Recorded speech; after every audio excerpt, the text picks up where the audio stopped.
What happens when a CEO walks into his own dealership and no one knows who he is, only to discover a customer being scammed right before his eyes? Lena Hart sat still at the finance desk, her hands gripping the folder tightly as if by instinct. In front of her was a tablet displaying the car purchase agreement, its fine print scrolling past her uneasy eyes. She paused, her dark eyes settling on 3 new charges that hadn't been there yesterday. Electronic protection package, interior disinfection, VIAN etching. She looked up, her voice low but clear enough to cut through the cold silence of the room. These fees weren't in the quote from yesterday. Across from her, Chad Foster, the finance specialist at Northmore Motors, smiled, but it was the kind of smile that made the air feel even heavier. His voice dropped, laced with thinly veiled contempt. "You signed it, so take the car and go. Don't make this more complicated." No one else in the room spoke. A second of silence stretched long. The baby in the car seat beside her stirred softly, its gentle breathing seeming to crack the invisible wall between the customer and the truth. Lena didn't say another word, but her finger hovered just above the confirm button. Outside the finance office, rain streaked the large glass window in uneven lines. A man stood behind it, his hoodie soaked, the hood shadowing half his face. He didn't wipe the glass, didn't move, just stood there silently, watching as if every motion in that room were a living report. No one inside knew who he was. Not yet. But he knew every detail in that contract, because he was the one who approved the brand identity for this entire showroom network 3 years ago. And now, he was watching what he once built being misused right in front of him. Lena remained seated, her eyes still fixed on the screen. Not because she was hesitant, but because something was wrong. And she knew one more wrong word, and everything would start to fall apart. No one at Northmore Motors knew that the man with rain, soaked salt, and pepper hair quietly walking through the back service entrance was Malcolm Vance, the founder and CEO once hailed as the soul of the dealership chain. 6 months ago, he vanished without a clear explanation. The press whispered about health issues. Employees speculated about internal disputes. But the truth was, Malcolm had cut himself off from the system to investigate something he couldn't find in any report, the sense that this place had changed in ways he no longer recognized. In his left hand, he gripped a waterproof USB drive. Inside it, dozens of complaints from customers and staff submitted to the internal inbox, most of them never addressed. In his right hand, he pushed open the metal door leading to a cold, technical hallway where footsteps echoed off raw concrete walls. No one paid him any attention. No one noticed the worn hoodie that had once been a birthday gift from his late wife. And no one recognized the gaze of a man sore and about to reclaim justice from within the very organization he had built. At the front lobby, Lena Hart had just stepped in, her grey sweatshirt soaked with drizzle and hair tousled from a sleepless night. She moved carefully, the baby carrier tilting gently in her arms. The reception desk was empty. No greeting, no glance. She turned, almost stepping back, when a low voice came from the corner of the car wash bay. "You're here to sign the contract?" It was Jalen Ortiz, a detailing tech with soap still dripping from his hands. He stared at the folder Lena clutched to her chest. She nodded. Jalen lowered his voice. "Read every line. Twice." It wasn't a warning. It was hard, earned advice. And that whispered sentence, spoken in the strange hush of a drizzly morning, marked the beginning of a chain of events this dealership would never forget. Because the man returning was not just a boss. He was a ghost from memory, carrying back what this system had long since lost: the truth. Malcolm Vance stepped out of the service corridor and paused in front of the finance office, where the cold glow of LED lights reflected off the glass tabletop. He didn't enter right away. He just stood there, watching. Lena was struggling to stay calm. The tablet remained open, her finger hovering just above the confirmation button. Chad Foster stood across from her, lips curling into a smug smirk. "Every customer signs for those add-ons. It's standard financial procedure now. If you don't like it, you can walk," he said, his tone flat like a rehearsed script. But Malcolm heard the contempt in his voice, the kind of cold disdain he had once warned about during Northmoor's early expansion training. Lena looked up, eyes steady. "I want to make a call before I sign." That was the moment Malcolm pushed the door open. A collective pause swept through the room. Chad jolted. Lena turned around, and in an instant, every eye fixed on the man in the soaked hoodie, standing like an uninvited shadow. "Sorry. This area is for staff only," a security guard behind him called out. But before the guard could approach, a young technician froze and blurted, "Wait, isn't that Mr. Vance?" Chad's face drained of color. Lena stood speechless. Malcolm walked to the table without a word. He picked up the tablet from Lena's hands and quickly scanned through the pages. "This logo was updated last year," he said quietly. "The font is wrong, and this form doesn't exist in the audit system." Chad forced a smile. "We're using a new digital template that the company hasn't uploaded yet." But Malcolm didn't respond. He looked up, meeting Lena's eyes for the first time. She gave a small nod. "2 years ago, I reported a case of fraud to management. No one replied." Malcolm exhaled. "I remember that report, and I remember not replying." Then he turned to Chad. "You said your customers leave here satisfied, but they leave confused, unclear on what they're signing. That's not satisfaction. That's being misled." A heavy silence settled over the room. Then Malcolm handed the tablet back to Chad. "Pack your things. You're done here." No one in the room said a word. Even the baby lay quietly, as if sensing that something significant had just unfolded, and it had begun with a silent, decisive pause. 3 days later, operations at Northmoor Motors' Central Branch came to a complete halt. No cars were sold, phones went straight to voicemail, and the appointment booking page was removed from the website. Every employee was instructed to report to the ground floor meeting room at exactly 9 a.m. No one knew what was happening, only that the air felt heavy, like lead.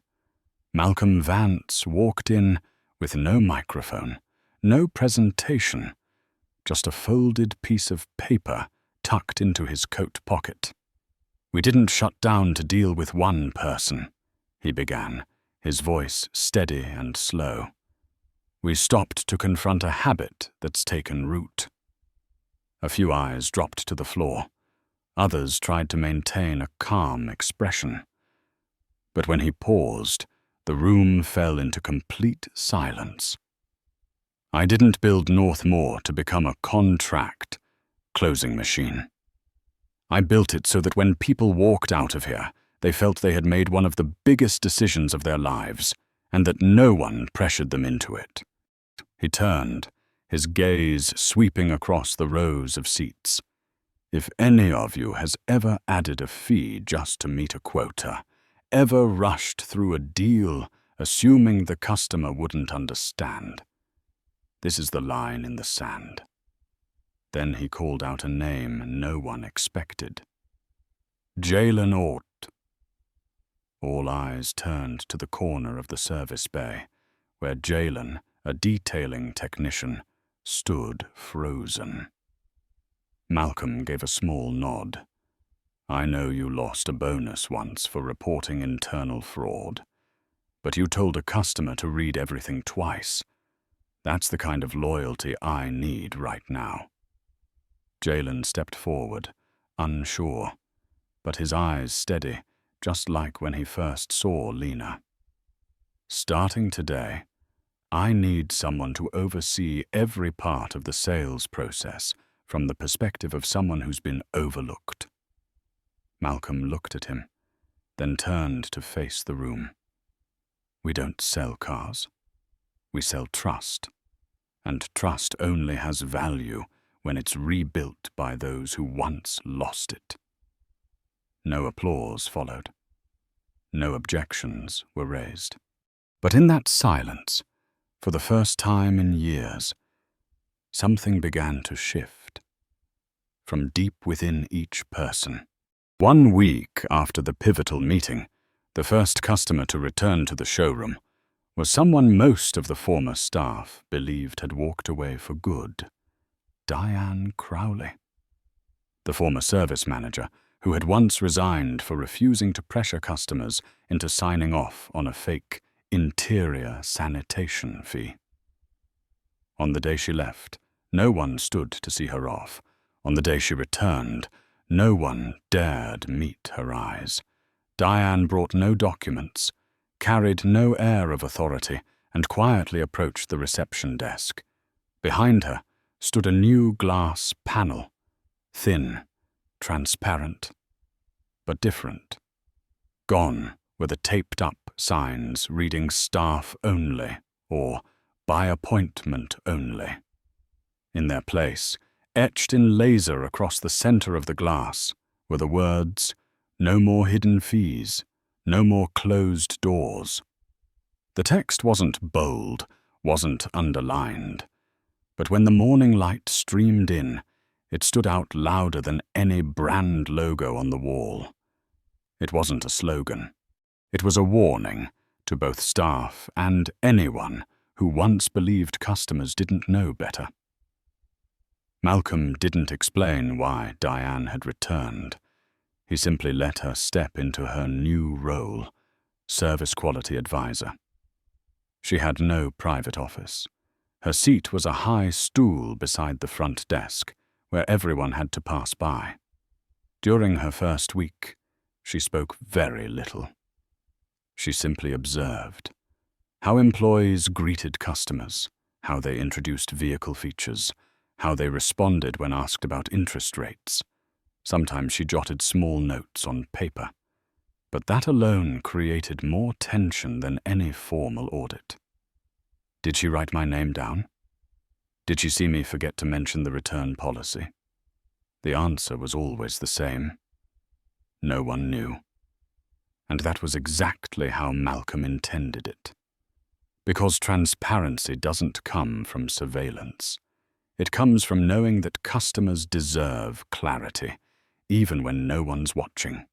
Meanwhile, the customers began to feel the shift. No more being rushed to the signing desk. No more overpowering cologne masking inattentiveness.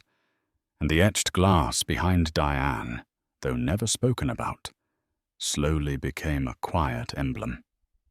Here, nothing hides behind a counter. Everything, including trust, is placed squarely in the light. That morning, Lena Hart returned to the dealership for her routine maintenance. There were no more hesitant footsteps or wary glances. She pushed the door open, the baby carrier swaying gently at her side, the child now older, sleeping more soundly. The atmosphere in the lobby seemed to soften by a beat. No one asked if she had an appointment. No one made her wait behind a glass panel.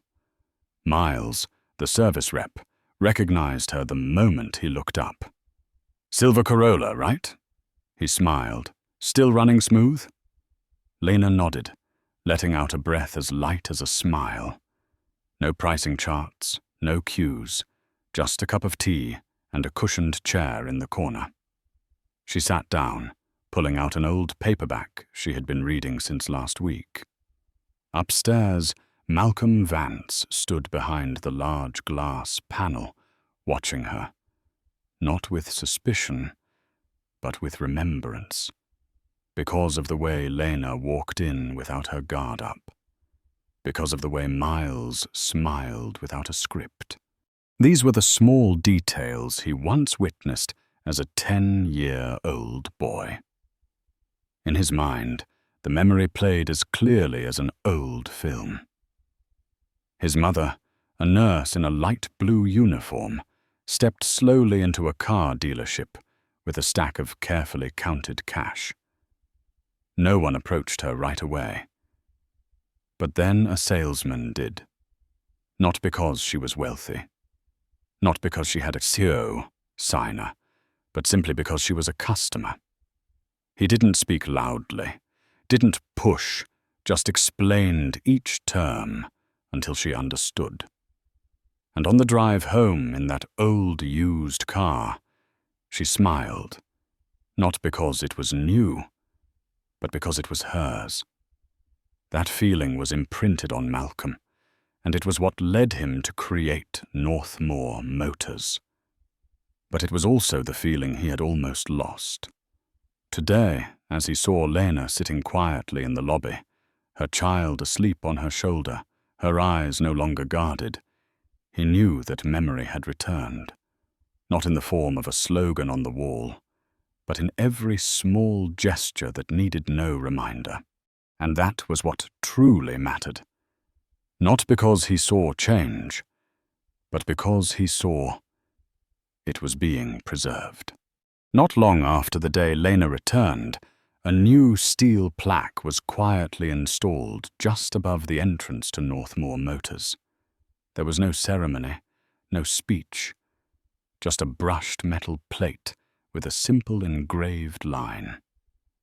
Treat every customer as if they're buying the first car of their life. No logo, no colors, no slogan. Easy to miss if you weren't paying attention, but if you stopped for a second, it made you think. That plaque wasn't hung for customers. It was there for employees to see every time they walked in and ask themselves, "Who am I working for today?" Trevor, one of the youngest staff members at the branch, was the first to pause and read each word carefully. Every morning before clocking in, he would stand beneath it for a few seconds, not for show, but as a quiet ritual. Trevor had once been reported by a customer for seeming indifferent during a consultation, but ever since the plaque went up, he started slowing down, speaking more clearly, asking more thoughtfully, and most of all, listening more intently. One time, he helped an elderly couple choose a car. Instead of diving into promotions, he sat down, flipped through the catalog page by page, and asked, "Do you want leather seats because they're easier to clean or because they're better for your back?" These small changes weren't logged in any report, nor did they bring immediate bonuses, but they made customers feel something unfamiliar enough to be memorable. No one told Trevor to do it. He simply didn't want to be the reason someone felt small in a place that was supposed to welcome them. Malcolm understood that. He didn't need to step out onto the showroom floor to check. He only had to listen to the conversations happening naturally. When a customer asked, "Is this one of those places where they pressure you into signing fast?"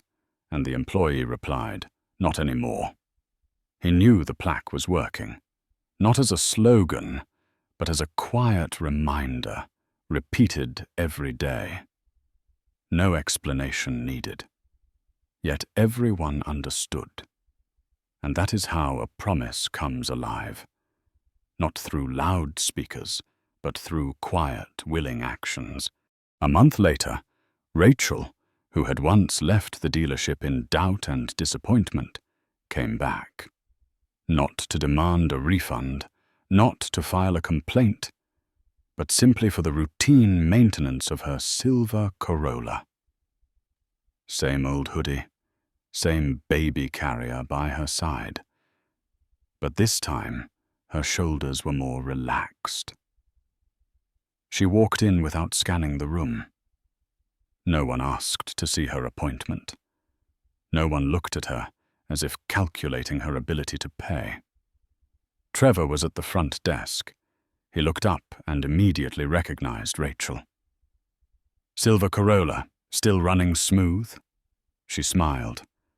"Smoother than when I first got it." They didn't say much. They didn't need to, because some returns don't require explanation. She just needed to know this place was different now.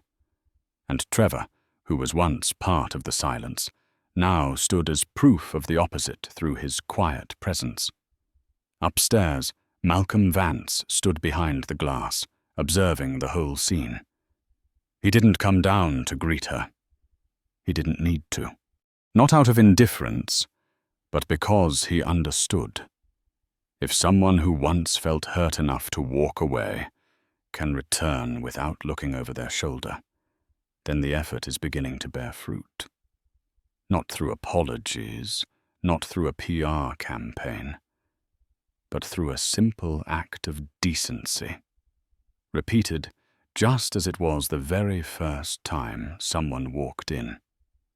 There were no more bells ringing for closed deals, no more side glances exchanged between staff about easy targets.